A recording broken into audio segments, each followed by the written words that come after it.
Bonjour à toutes et à tous et bienvenue sur Sport Prestige pour un nouvel essai. Alors aujourd'hui nous allons enfin vous faire découvrir la nouvelle Audi TTS. On l'attendait depuis pas mal de temps mais ça y est, l'Audi TT a enfin sa version sportive et c'était vraiment ce qui manquait à la génération précédente.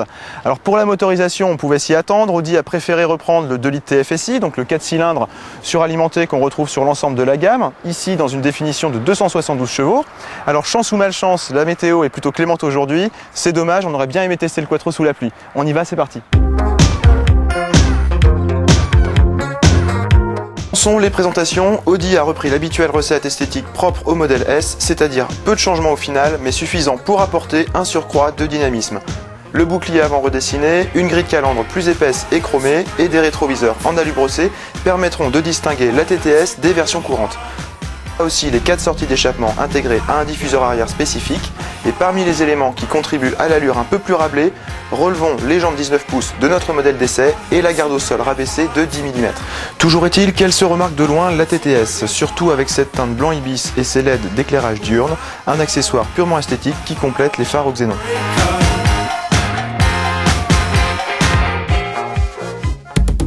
Un plumage prometteur, venons-en donc au ramage du 4 cylindres de litre TFSI.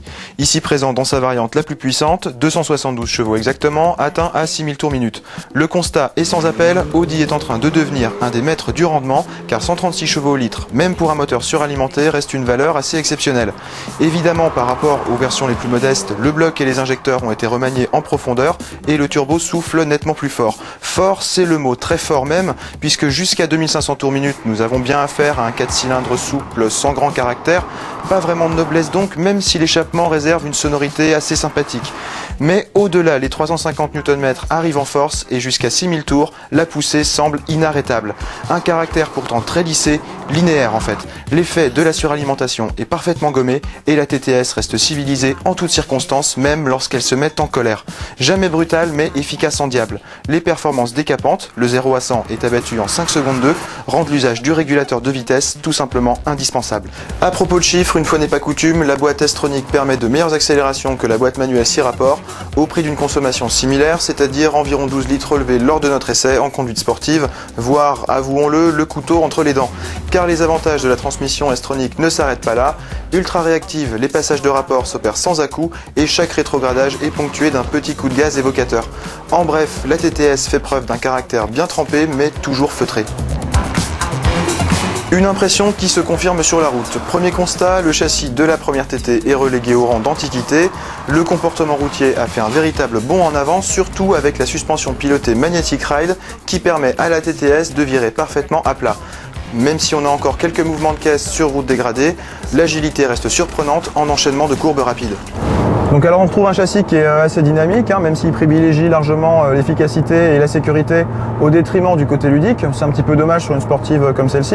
Mais bon, de toute façon, avec un moteur en position transverse à l'avant, on ne pouvait pas avoir de transmission quattro permanente.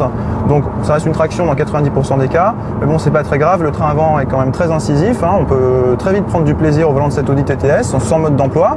Donc elle reste très sécurisante dans 90% des cas. Côté freinage, il n'y a aucun souci, on a un bon mordant, une très bonne endurance, donc il faut vraiment le vouloir pour la faire partir.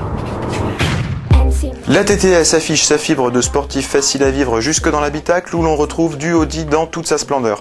Pas de méprise, la TT se vit à deux, les places arrière toujours aussi étriquées que dans la première génération seront réservées à de très jeunes enfants et encore.